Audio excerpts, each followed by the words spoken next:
several briefings at the Bay County Emergency Operations Center based on a very serious life safety threat of what is now Hurricane Michael. We are privileged today to have Governor Rick Scott with us. He is going to make some remarks, and this shows you the magnitude of the threat that we're facing from this storm. And we very much appreciate Governor Scott coming to the OC today, and I'd like to turn it over to you. Thank you, sir.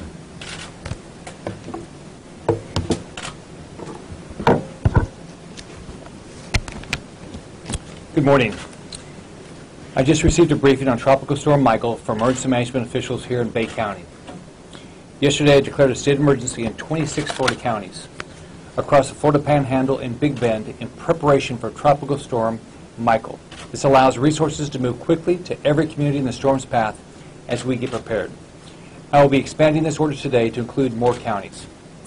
At my direction, the State Emergency Operations Center activated to a level 1 at 7 a.m., which means the State Emergency Response Team is on 24-hour activation and response. A team from FEMA is now in Florida and providing federal assistance. That includes experts from Homeland Security, the EPA, the Department of Defense, Health and Human Services, and the Army Corps of Engineers. Here's what we know right now. This morning, the National Hurricane Center issued hurricane, storm surge, and tropical storm watches along the Gulf Coast. The hurricane watch extends from the Florida-Alabama border to the Suwannee River. The tropical storm watch extends from the Suwannee River to Anna Maria Island, includes Tampa Bay. The storm surge watch extends from Navarre to Santa Rosa County, in Santa Rosa County, to Anna Maria Island and includes Tampa Bay. As the storm approaches, the risk of tornadoes will be greater on the east side of the storm. Right now, the tropical storm Michael is nearly a hurricane and has 70-mile-per-hour winds. Think about that. Tropical Storm Michael is already nearly a hurricane, is forecast to grow stronger, and could make landfall as a major Category 3 storm on Wednesday along the Gulf Coast. That means the Panhandle and Big Bend area is likely to see winds in excess of 100 miles per hour. Tallahassee is likely to see hurricane-force winds of 75 miles per hour or more. Pensacola is likely to see hurricane-force winds of 75 miles per hour or more. Tropical storm-force winds of more than 45 miles per hour could be felt in Tampa and along much of the Gulf Coast. This storm will be life-threatening and extremely dangerous. Impacts from wind, rain, and storm surge could begin tomorrow night. This means in 36 hours. We are expecting 4 to 8 inches of rain, and some areas might see 12 inches of rain. This storm will bring torrential rain to most of the Panhandle and Big Bend, which means flooding will be a major issue. Tropical Storm Michael will bring dangerous storm surge to many areas, even those outside the path. The National Hurricane Center is forecasting storm surge to be between 7 and 11 feet between Indian Pass in Gulf County and the Crystal River.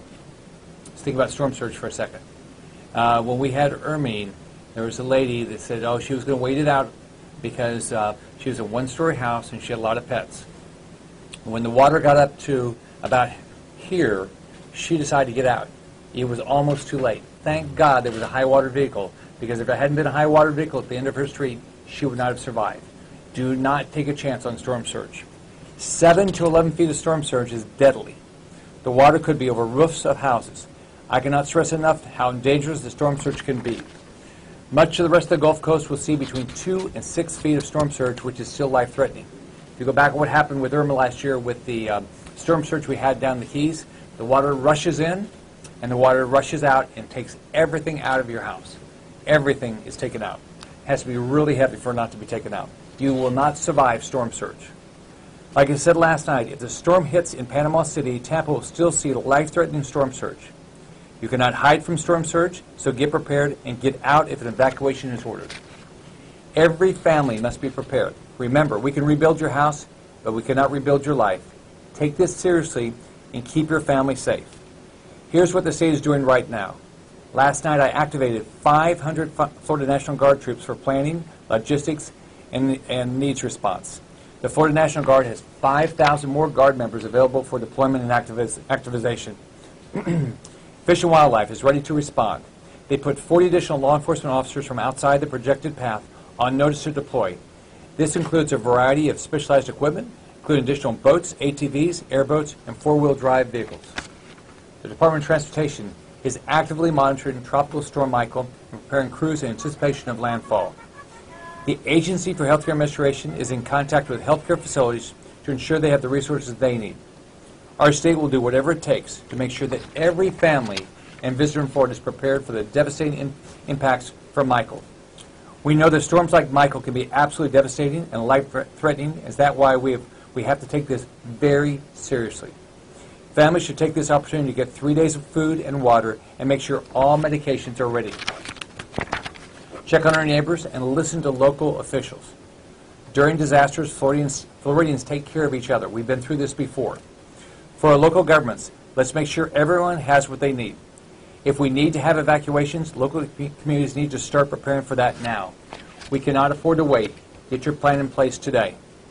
I am calling on every local government to immediately confirm that their mutual aid agreements between investor-owned utilities, municipals, and co-ops in Florida have been signed and are in place and effective, so there is no delay in power restoration for all Floridians. 2 years ago, I asked for these agreements to be put in place because mutual aid agreements are critical. They establish a relationship in advance, and if you don't have an agreement with all available utility partners now, we need to know. It's so important for the power to be restored quickly, and these agreements can make a huge difference in the response time after the storm. This must be a top priority. I also want all local governments to do a review of their resources and supplies, including generators and sandbags, and all of your sheltering abilities to make sure you have what is needed. Just like the mutual aid agreements, local governments should review their resource contracts today. The state has funded emergency management in every county. Let's all stay safe, stay alert to weather updates, and watch this storm closely. Michael can still change direction and impact any part of the state. Today is the time to get a plan. Do not put it off. There isn't any reason not to be prepared and not to keep your family safe. You can visit www.floridadisaster.org to make a plan and get information on road closures, shelters, and evacuation routes. Families can also call the State Emergency Line for assistance. You can also follow at FLCERT or FOGovScot on Twitter for live updates on Tropical Storm Michael. Lo más importante que cada familia puede hacer es tener un plan. Familias deben tener por lo menos 3 días de comida, agua, medicamentos y otros suministros esenciales. Haga un plan hoy y esté preparado. I'll turn it over to the CFO, Jimmy Patronis. Thank you, Governor. And thank you all for being here today. I'd like to give you an update of the state's activity since the storms developed this past weekend. But as is a quickly developing storm, Hurricane Michael, there's time to prepare for the impacts, but the impacts will be felt as early as Tuesday, so it's going to be incredibly important to get your prep done today. Some communities have already offered free sandbags, so check with local government officials for more information. But yesterday I activated my disaster fraud action strike teams. These will be deployed in order to protect Floridians from storm-related fraud. Take advantage of our Floridians during this vulnerable time during the storm. And it's terrible what they will do, but as you are approached by anyone who does not seem to be above board, I encourage you, if it seems too good to be true, it is. Call 1-877-MY-FL-CFO. Citizens Property Insurance Company has been ramping up its own preparations to respond to claims along Florida Panhandle and the Big Bend. Approximately 44,000 citizens' policies are on the forecast for the track of the wind of this storm. Florida's insurance industry stands ready to help with any claims filed, and my office will do anything possible to make sure those processes are efficient and quick for our Floridians. My office oversees the urban search and rescue teams for the state. We'll be activating those as needed. Everyone, no matter where you live, you should take time to do simple things like gathering important insurance and financial documents, snapping photos of valuables in your home inventory to make a major difference during the recovery process. Everybody has a smartphone. Those photos, email them to yourself, put them in a virtual place. Flooding is always a top concern during a storm. Residents must take care to protect their property from the devastation floods that can cause, but more importantly, take care of yourself. Hurricane Irma last year resulted in 1,800 private flood insurance claims in Florida that cost more than $5.1 billion. I can't say enough how important it is to act now to prevent any major losses. Again, any questions, go to our website, call 1-877-MY-FL-CFO, or go to our website, myfloridacfo.com, to download your hurricane insurance preparedness kit. Governor? Right, we'll be glad to answer any questions anybody has. People in low-lying coastal areas are wondering if we need to evacuate. Mark, do you want to talk about your plan? The Bay County Board of County Commissioners will meet today. Evacuations will be one of the items that will be discussed. The timeline that we're looking at in terms of whether we have to evacuate Zone A and B, or Zone A, B, and C, which makes a big difference on how many people we're asking to move. We still have a briefing to go through, and we're looking at that timeline. And so at some point today, our citizens in Bay County will know what the timeline is for any evacuations. It is important right now that anyone who is visiting Bay County, they need to be making plans to go back home. They need to stay safe so that they can come back here and visit us again. So there'll be more information available later today about any evacuations, shelter openings, and all of the things that local government does during these events.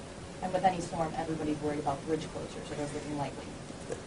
Yes, this is a storm. As the governor said, we're talking about 100-mile-an-hour sustained winds or higher, and so there is a high probability that our bridges will close, and that just makes it that much more important that when we talk about evacuations, people need to take that very, very seriously, because they may feel fine where they are in terms of the elevation of their home, but they could become trapped. Those bridges can close, vital services cannot get to them. First responders will have trouble crossing these bridges at some point, and so just like you've seen in other communities, you can call 911, but unfortunately it's too unsafe for first responders to get to you. So the evacuation notice, when it comes, of course, we'll use Alert Bay. I want to thank the governor and CFO Petronas for that product. All the counties have it now. It's a great way for us to notify everybody that's in a certain evacuation zone to get out. Direct communication from local government, and that was enabled by the state of Florida. But that just makes it more important that people get out ahead of this. Particularly visitors leave today, and then our residents need to watch their local media and sign up for Alert Bay if they haven't signed up yet, because that's the way to get the direct information from us, from the sheriff, Board of County Commissioners. So. Typically with the bridges, when do you typically close them with the winds? With this particular storm, there will be law enforcement on the ground monitoring conditions on those bridges. And for instance, when tropical storm force winds get here, that is a point where bridges could close. And so that's why people need to take the evacuation orders very seriously when and if they come. But on the ground, law enforcement will monitor those bridges, and they'll close when it's unsafe to cross them. Large vehicles with a high wind profile may not be able to get across, but smaller vehicles may be able to. Law enforcement may be able to facilitate, some crossing of bridges, but people need to get out early, make a plan like Governor Scott said, and that way they don't have to worry about that. The bridges will likely close. Okay. And people are concerned about the safety of their children. What are we talking about, school closures? Yes, that will be announced by Bay District Schools, but obviously when we open shelters, that's going to impact schools. And so, the timeline again will be at 11th Street during the Board of County Commissioners meeting today. But, the onset of tropical storm force winds right now looks like it's going to be Tuesday evening sometime, so that certainly gives you some indication of what you're going to hear later today.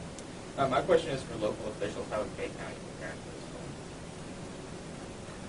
this? That would be me too.